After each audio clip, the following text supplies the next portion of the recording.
नमस्कार जी। स्वर संगीत चैनल से राजेंद्र पाल सिंह गोरा अर्ज कर रहा हूँ। तो आज हम आपके लिए लाए हैं भारतीय संगीत के मूल 40 नियम। इसके बारे में बात कर रही हैं लतिका बुट्टर। आइए सुनते हैं। हेलो नमस्कार, मैं लतिका बुट्टर स्वर संगीत चैनल से आज फिर से आपके बीच में उपस्थित हुई हूँ। आज मैं आपको संगीत के 40 सिद्धांत के बारे में जानकारी दूंगी।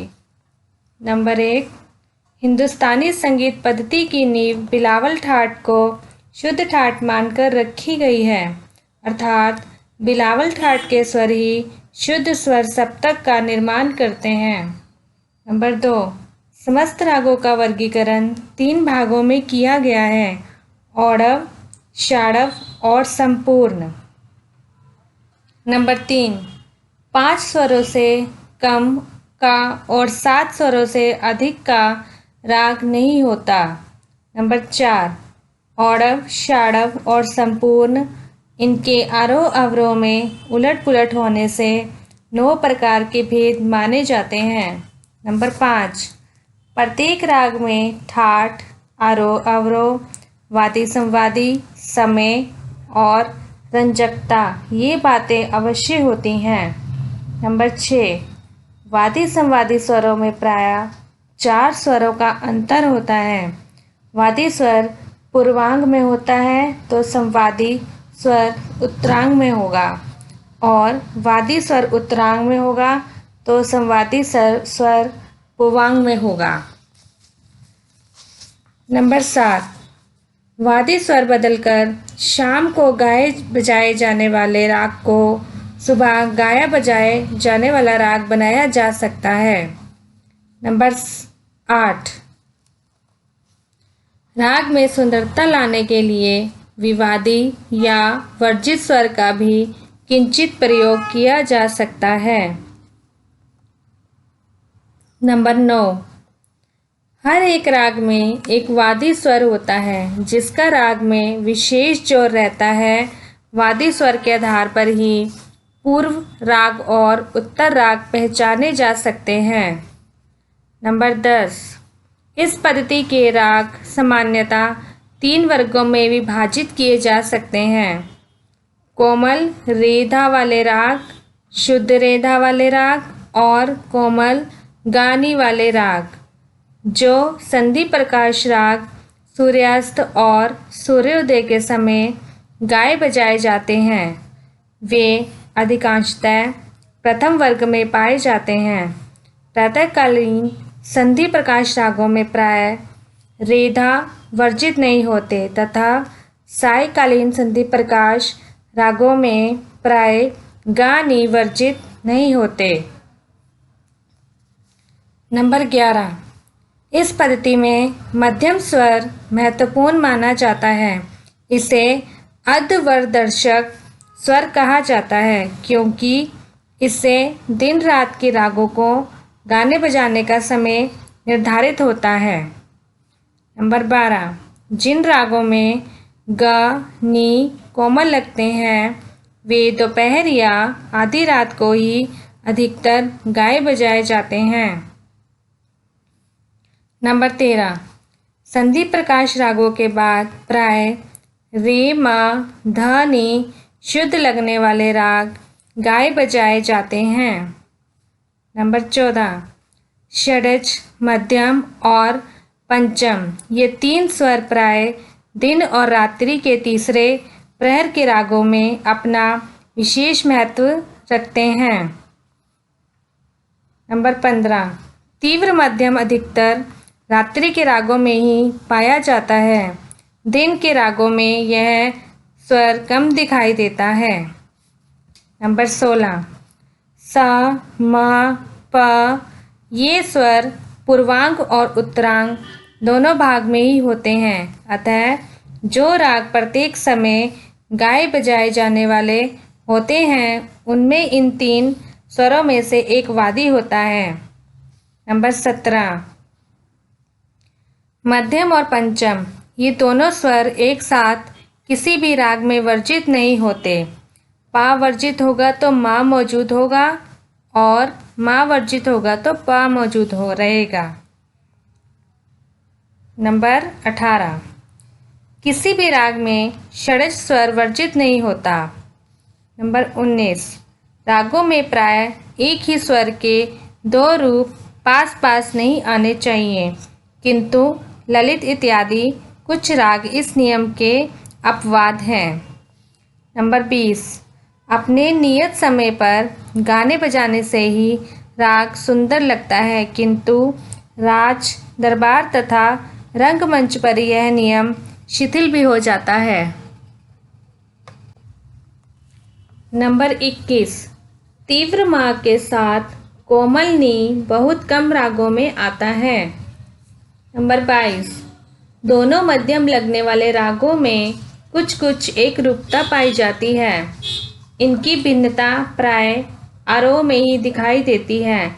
ऐसे राग का अंतरा बहुत कुछ मिलता जुलता होता है। नंबर 23, रात्रि के प्रथम प्रहर में जो दोनों मध्यम वाले राग गाए बजाए जाते हैं, उनका एक साधारण सा नियम यह है कि शुद्ध मध्यम तो आरोह अवरोह दोनों में लगता है, किंतु तीव्र मध्यम केवल आरोह में ही दिखाई देता है तथा शुद्ध मध्यम की अपेक्षा ठाट का उपयोग दोनों मध्यम वाले रागों में कम पाया जाता है। नंबर 24, रात्रि के प्रथम प्रहर वाले रागों में एक नियम यह भी दिखाई देता है कि उनके आरोह में निषाद वक्र और अवरोह में गांधार वक्र रूप से लगता है। ऐसे रागों के अवरोह में प्राय निषाद दुर्बल दिखाई देता है। नंबर 25, हिंदुस्तानी संगीत पद्धति में ताल की अपेक्षा राग को अधिक महत्व दिया गया है। इसके विरुद्ध कर्नाटिक संगीत पद्धति में राग की अपेक्षा ताल का महत्व अधिक माना गया है। नंबर 26, पूर्व रागों की विशेषता आरोह में और उत्तर रागों का चमत्कार अवरोह में दिखाई देता है।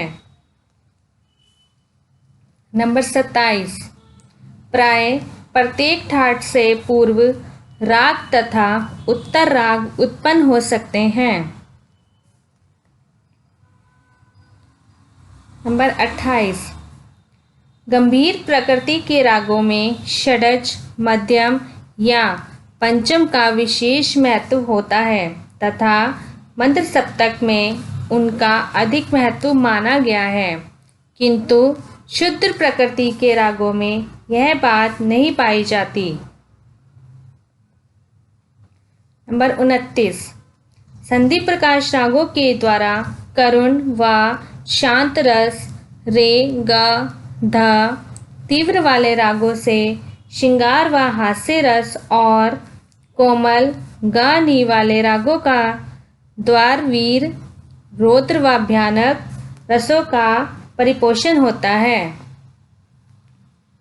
नंबर 30, एक ठाट के रागों से दूसरे ठाटों के रागों में प्रवेश करते समय परमेल प्रवेशक राग बजाए जाते हैं। नंबर 31, संधि प्रकाश राग सूर्योदय और सूर्यास्त के समय गाए बजाए जाते हैं और इनके बाद तीव्र रे ग ध वाले राग गाए बजाए जाते हैं या कोमल ग नी वाले राग गाए बजाए जाते हैं। नंबर 32, जिन रागों में कोमल नी लगता है जैसे काफ़ी और खमाज ठाट के राग, उनके आरोह में बहुधा तीव्र नी का प्रयोग भी कर दिया जाता है। नंबर 33, किसी राग में जब स्वर लगाए जाते हैं तो वे अपने कम अधिक या बराबर के परिणाम में लगाकर दुर्बल प्रबल या सम माने जाते हैं। दुर्बल का अर्थ वर्जित नहीं है। नंबर 34, 2, 3 या 4 स्वरों के समुदाय को तान कहते हैं, राग नहीं कह सकते। नंबर 35, दोपहर 12 बजे के बाद तथा रात्रि को 12 बजे के बाद जो राग गाए बजाए जाते हैं उनमें क्रमशः सा, म, पा का प्राबल्य होता चला जाता है। नंबर 36, दोपहर को गाए बजाए जाने वाले रागों के आरोह में रे, धा या तो लगते ही नहीं अथवा दुर्बल होते हैं। ठीक दोपहर के समय गाए बजाए जाने वाले रागों में ऋषभ और निषाद स्वर खूब चमकते होते हैं। नंबर 37, जिन रागों में सा, म, पा स्वरवादी होते हैं वे प्राय गंभीर प्रकृति के राग होते हैं। नंबर 38, प्रातःकाल के रागों में कोमल रेधा की प्रबलता रहती है और सायंकाल के रागों में तीव्र ध्वनि अधिक दिखाई देते हैं। नंबर 39, निसा रेगा यह स्वर समुदाय शीघ्रतापूर्वक संधि प्रकाशत्व सूचित करता है। नंबर 40, पूर्व रागों का स्वरूप आरोह में तथा उत्तर रागों का स्वरूप अवरोह में विशेष रूप से खुलकर दिखाई देता है। अगर आपको मेरी ये जानकारी अच्छी लगी हो तो प्लीज़ आप मेरे चैनल को शेयर करें, सब्सक्राइब करें और लाइक करें। धन्यवाद।